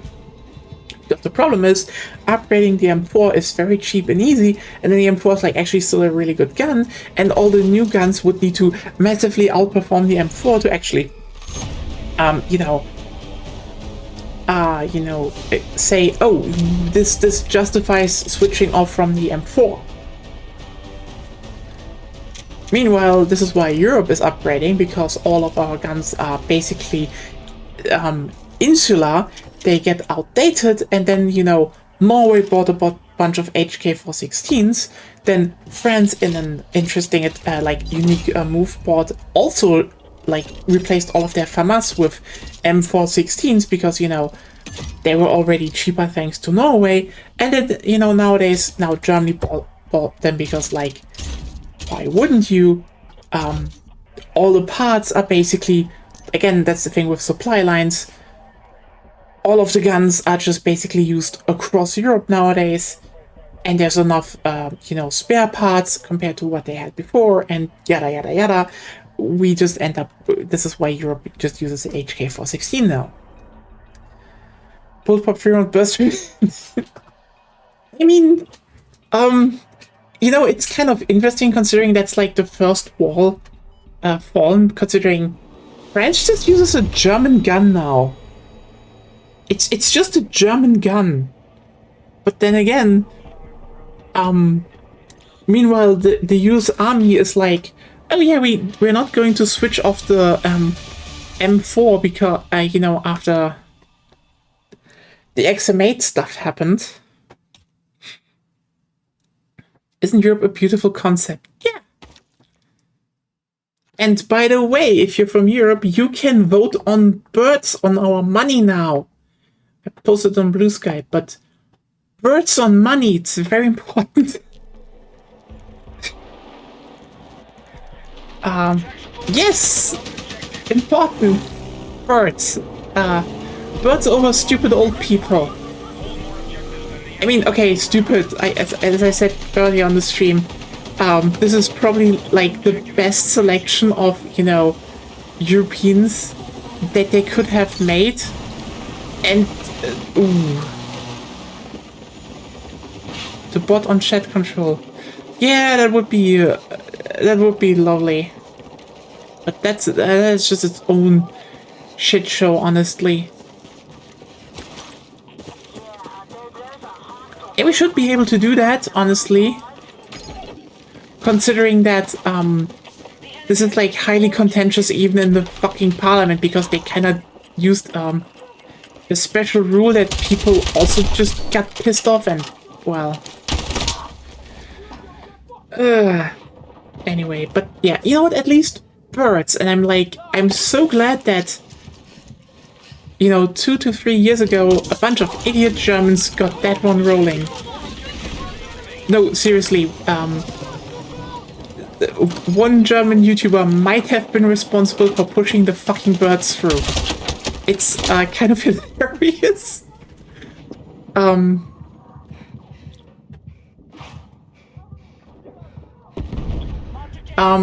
Also, how's the digital euro? I don't think the digital euro is really happening, but yeah, okay. Basically, just a small rundown. What happened 2 or 3 years ago? Like 2/3 years ago, they basically put out the first vote / surveys because they wanted to redo the money, so it's like less easy to counterfeit, etc. Stuff like that. New motives. What happened is, one German YouTuber ironically from the town where I live in, found that and was like, hey, one theme is birds. Birds are cool. It would be kind of funny if we all just started voting as one unified block and get birds through. And the thing is, that's why when you actually look at the data roundup that they published, yep, they didn't, they didn't confirm it. They were just like, yeah, some of you were very enthusiastic for birds because, they had 2 surveys. An offline one, with phone calls and people asked, and an online survey. And the thing is, the offline and online surveys were pretty close together all the time. This is why, by the way, European culture and people is like the other topic they chose, except birds. Birds just like the online vote is just like gigantic, and you're like, oh, that's one hell of a voting block for birds. How did that happen? Yeah, that's the funny thing. Like a few years ago when they put out the first votes, they probably did not expect that because like the second one was rivers, and I think they then just combined birds and rivers, which was just great idea actually. They're absolutely beautifully designed. It's just like again, the online vote was basically crashed, so they were like, I guess we do take birds in. Also, funny enough, if you then look at how many legal votes are in from each country, yeah, Germany just kind of sticks out as like a sore thumb in how many people just went to vote on that survey. So yeah, we might have crashed that a few years ago. But look, the moment they were like, hey, we have, rivers and birds, so, birds from rivers and, old people. I'm just going to be honest with you here. I think the fact that all the bird designs are just like, as you said, they just look good. Like, the human ones, yeah, people put work into that. They look like money. They're okay designs. The birds are just better, period. From thematic to visuals. Like,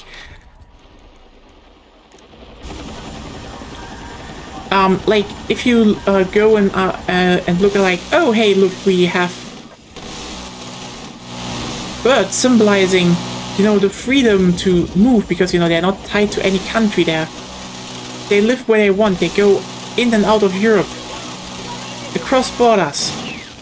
It's like, yeah, that's cool. That's actually the shit we want to see, It's just good thematics, and then they just also look amazing.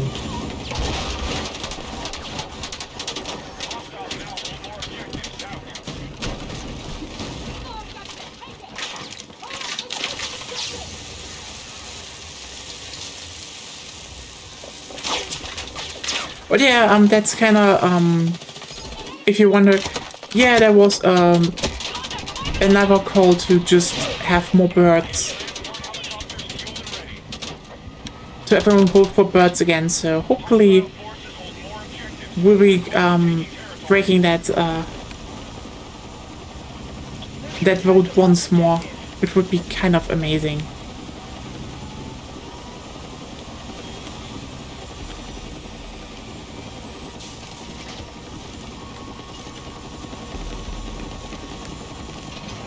Right, objective Bravo is under our control.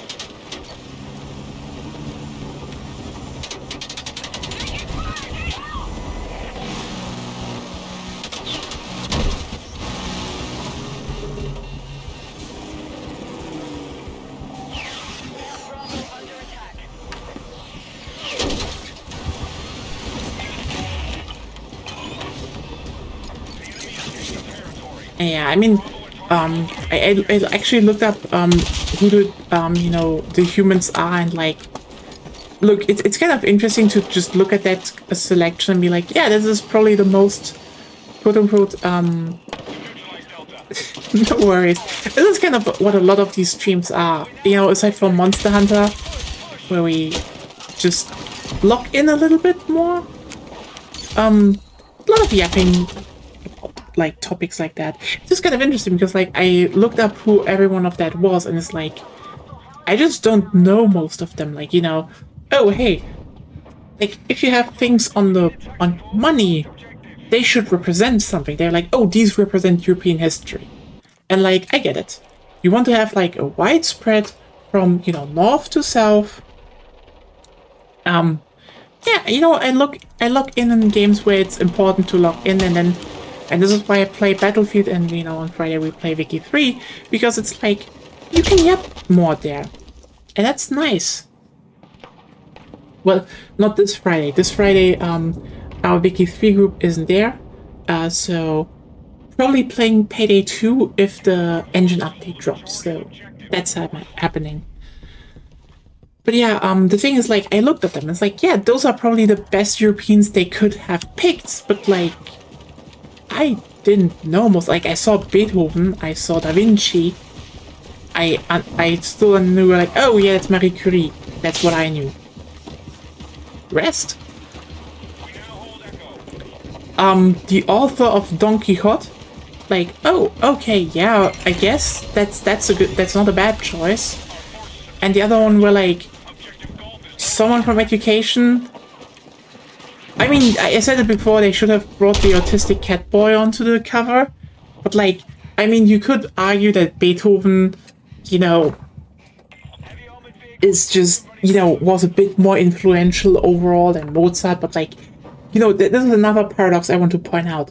Like, if we talk about like most influential musicians in Europe, oh, you kind of realize suddenly how much they were pulled in, you know, Germany/Austria because the Habsburgs.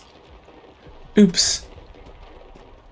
And it's like, oh, okay, but what about authors? Ah, shit, we have like the same pooling again. And like, this is what I mean. You know, oh, you have like Don Quixote. It's like, yeah, I know, this is probably like the one Iberian person that you found that, you know, doesn't have blood on their hands that we know of. And, you know, also did anything remotely that when you tell people, oh, they did that, you're like, oh, yeah, I guess. It's just like, oh, let's talk about, you know, writers in, you know, let's talk about writers from Europe, and there's like, I'm sorry, there's Faust, the Divine Comedy. We have a lot of writers that did very, very, very influential shit. That was kind of bigger. Blase. Look, I don't know who that is, but probably. It's just... It's just like one of those things, like, find like an even split of like 3 guys, 3 girls that did something remarkable that, you know, didn't turn out to be horrible people. And one of the most important things is that they apparently also just kind of overlooked officer from the Spanish Marine. Oh, again, they probably wanted to avoid the whole horrible thing. So, look, if we talk sciences, we kind of need to acknowledge the fact that why isn't Einstein there? Like, I'm just going to be very open here. Like, yeah, I know the nuclear bomb, but like, look, if we talk about like famous Europeans that changed like genuinely amazing things about the world, Einstein. And I know we can't use the British anymore, which is stupid, but also like Charles Darwin. Despite everything. You see how this list is just kind of dumb? Meanwhile, again, you look on Bird on Money, and it's like, hell yeah, cool Bird. Fucking love Bird. There's a Yuri sequel to the Divine What? Someone wrote a Yuri sequel to the Divine Comedy. Bird is universal. Like, look. The thing is, yeah, like, look, you probably will be like, oh, what is a, you're probably like, oh, what is this first bird? And I will be like, it's a wall creeper. I'm like, oh, that's nice. You don't need to understand what a wall creeper is. You're just like, it's a little bird. You know? It's cool. And like, what's the other one? Well, you know, people know the stork. People know kingfisher. They probably don't know the bee-eater, but the thing is, it will not change anything about the fact that they look at bee-eater and go, cute bird.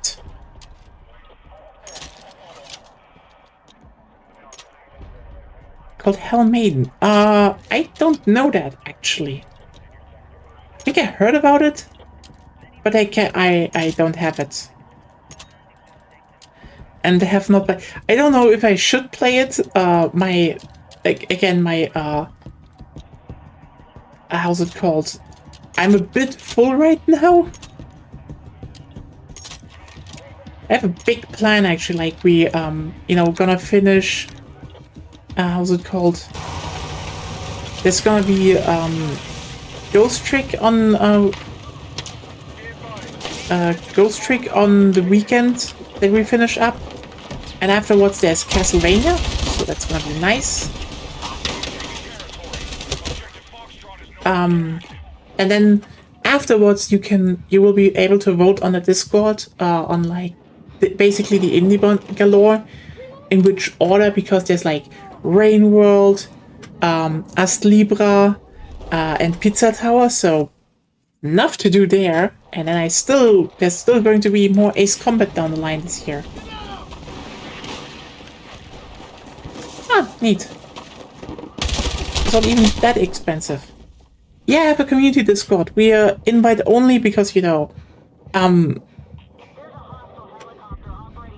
which Ace Combat? Oh, I do want to pre-order Ace Combat 8, so I have 0, because, like, okay, look, a friend basically got me into Ace Combat, and so, like, I played through 3, the Japanese version, and 7 recently, and I love them, and I want to play 8, but also when I pre-order 8, I get 0. So my plan is to play through 0 first, while, you know, everyone plays 8 during that time, and then I catch up with 8. So I'm nice. It's a good friend. I mean, we only reconnected recently, but it's kind of funny how he hit me with the because I was like, hey, we were just talking about, like, you know, is it a good series? And he was like, you know, it's not that I'm not thinking you would like the series. It's more like, I'm surprised that you're not obsessed with it since you were 14 and annoyed everyone about it. I'm like, oh, that kind of series for me. And you know what? He was completely right. I would have annoyed the shit out of everyone. So, I actually went to my, actually was in my local video game store recently. We have one that sells used games, and I was like, ooh, old Ace Combat titles, and now I have Ace Combat 4 and 0 on the PlayStation 2. Because I kind of want to build a bit of an Ace Combat library. It's a good series. It's a really good series. It's Zero got me hooked. Well, I'm gonna experience it later this year then. For me, it definitely was free. Like, I mean, I played, again, Japanese version of free, and that was good. That was generally some good shit.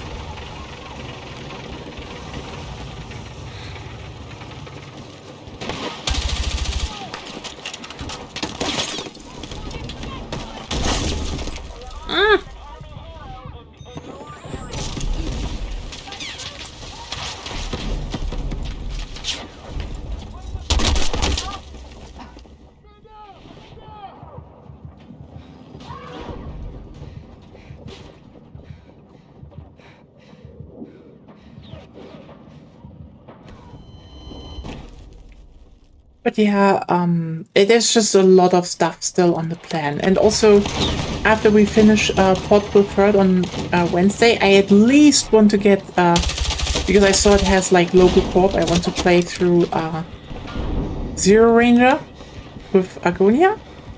Let's see how that works out. Maybe I didn't just slot Rain World there to get faster through it. That's nice. Ah! Damn it. Hope you will keep enjoying it here. Yeah, I'm currently just overloaded because, you know, I kind of want to tune down again. That's like, I have more free time during the week. The thing is just, yeah, the moment we started Portable Third, that kind of turned into, nah, we're gonna play like every day of the week that I'm not streaming something else. Now ready for deployment. Be advised, objective marked. We need you supporting the attack. Enemy forces are close to taking control of the AO.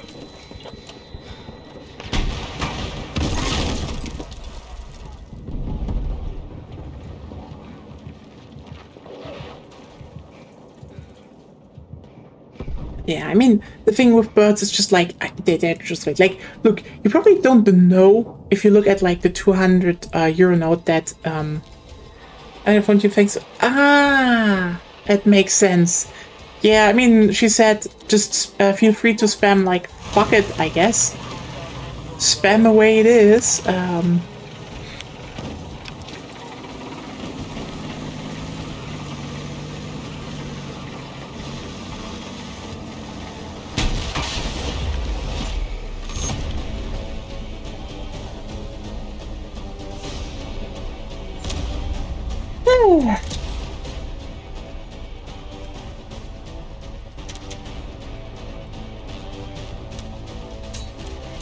Ooh. Means I should definitely keep spamming there.